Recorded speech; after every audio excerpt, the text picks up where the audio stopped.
Wala nang maraming paligoy-ligoy pa, diretso sa punto na.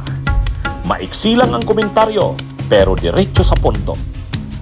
Maraming kuro-kuro, may tiwali, may totoo. Dito, sa puntong diretso tayo. Punto, diretso. Mayroon ngayon na final na motion for reconsideration. Hindi masyado itong nakakuha ng balita, pero ipaliwanag ko ito sa inyo. Importante ito. Tungkol pa rin ito sa kaso ni Bato at tungkol pa rin ito sa kaso ni Duterte sa ICC. Hindi lang masyadong nabalita tungkol saan 'yon. Yung non-government organization na tumutulong sa mga biktima sa AJ case, yung Center Law, yan, Center Law, nag-file sila ngayon ng motion for reconsideration. Saan sila nag-file sa motion for reconsideration? Mga kabunyog, nung panahon ng drug war ni Duterte, mayroong isang pangyayari sa Payatas sa Quezon City. Mayroon doong pinatay. Alam nyo naman yung nangyari dyan sa Payatas? Yang Payatas na yan, pinagmamalakihan nung panahon ni Duterte na example ng magaling na unit ng PNP. Maraming pinatay diyan. Maraming pinatay diyan na mga mahihirap na mga dahil sa war on drugs. Alam niyo kung sino ang pinadala diyan ni Duterte noon? Alam niyo kung sino ang inassign? Galing Davao. Si Patay, Colonel Patay. Yan 'yon. Ngayon mga kabunyog, mga kababayan, nung nasa Indian si Patay, ang daming napatay diyan. May pangyayari dyan na mayroong isang biktima ng extrajudicial killings ang hindi natuluyan. Nakaligtas siya, nakaligtas. Alam nyo kung sino? Si Murillo. Yan, Murillo mga kabunyog. Si Murillo nakaligtas. Ngayon, nung nakaligtas itong si Murillo, nagkaso sila. Kinasuhan nila sa ombudsman yung mga pulis. Yung mga pulis ng Quezon City. Kaya lang, alam nyo na naman, dahil ang ombudsman, syempre panahon ni Duterte yan, dinismiss ng ombudsman yung kaso. The Office of the Ombudsman junks criminal and administrative charges filed by a drug war survivor against police officers accused of killing 4 people in Quezon City during the early days of former President Rodrigo Duterte's war on drugs. The case was filed by drug war survivor Efren Morillo and the families of his companions killed during a 2017 operation. The Center for International Law confirms the dismissal of the charges against police officers Emil Garcia, Alan Formilieza, James Agarao, and Melchor Nabesaga. In 2017, a murder charge was filed against the policemen for the killing of Marcelo Da Jr., Rafi Gabo, Anthony Comendo, and Jesse Cule. A frustrated murder charge was also filed by Morillo, who survived the killing after he, quote, played dead and then escaped.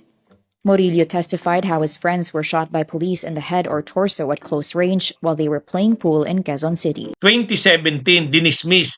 Murder and frustrated murder. Bakit murder? Kasi may mga namatay. May mga namatay, pero may nakaligtas na lone survivor sa Tukhang. Dapat yung napatay doon sa Payatas nung operation na yon. Ang isa doon na nakaligtas ay si Murillo. Itong si Murillo. Kaya yung kasong ito ay tungkol kay Murillo. Again naman nakaragdagang reklamo makaanak ng survivor ng Oplan Tukhang na si Efren Murillo laban sa mga pulis na sangkot sa isang anti-drug operation sa Quezon City noong nakarang Agosto. Frustrated murder ang sinampa ng makaanak ni Murillo laban sa 4 na pulis at 5 civilian informant sa ombudsman kanina. Nauna nang nagsampa ng reklamong frustrated murder si Murillo laban sa 4 na pulis. Si Murillo ang nakaligtas sa anti-drug operation ng QC Police noong August 21, 2016 kung saan 4 ang namatay. Bukod dito, nagain din ng reklamong murder ang iba pang kaanak ng mga napatay sa operasyon. Isinagawa ang paghain ng reklamo sa gitna ng mga anilay pagbabanta sa kanila. Naninindigan silang itutuloy ang kaso laban sa mga pulis. Nauna nang sinabi sa report ng mga pulis na sangkot umano sa insidente na nanlaban ang mga kasama ni Murillo kaya sila napatay. Ngayon, nag-file yung center law, mga kabunyog, nag-file sila Murillo ng motion for reconsideration ngayon. At ini-elevate na nila sa Korte Suprema ang kaso na to. So, maganda kasi pag nakarating ito sa Korte Suprema, mga kabunyog, at least marireview yung kaso na yan ni Murillo. Buhay si Murillo nakaligtas siya.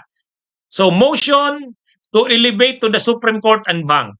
Ang case ay Murillo et al. Versus the Office of the Ombudsman.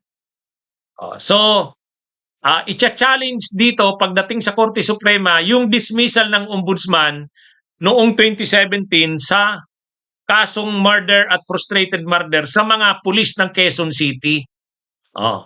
Kaya, ano ang magiging importansya nito? Kapag itong kasong ito, marireview uli yung mga naging policy noon. Kasi noon, kapag nagsampa ka ng reklamo sa pulis, walang nangyari. Ito yung nangyari noon. Pero ngayon, nag-file ang center law ng motion for reconsideration. Kaya, sana matuloy-tuloy itong kasong ito para ma-review yung kaso ni Murillo. Kasi nakaligtas si Murillo, lone survivor. Maikikwento niya kung anong ginawa sa kanya at anong nangyari. 4 na kasamahan niya ang napatay. Ito yon. Kaya mga kabunyog, panahon na ito na talagang buhayin uli yung mga kaso na dinismiss nung mga panahon. At ito na yung isa doon, yung kaso ni Murillo. Kaya mga kabunyog, ito, kapag gumulong itong kasong ito, maaari itong magamit doon sa ICC. Maaaring magamit ito, mga kabunyog, sa ICC. Kaya saludo tayo dito sa mga abogado ng center law na patuloy na pinaglalaban ang mga biktima ng extrajudicial killings ni Duterte. Saludo tayo na binuhay uli itong kaso ni Murillo. Ito yung lone survivor sa tukhang operation noon. Dahil lone survivor siya, maikikwento niya kung anong nangyari. Kaya lang, nung panahon kasi na nagsampa sila ng kaso noon, sila Murillo, dinismiss ng ombudsman. Bakit? Laban dun sa mga pulis. Ay, alam naman natin.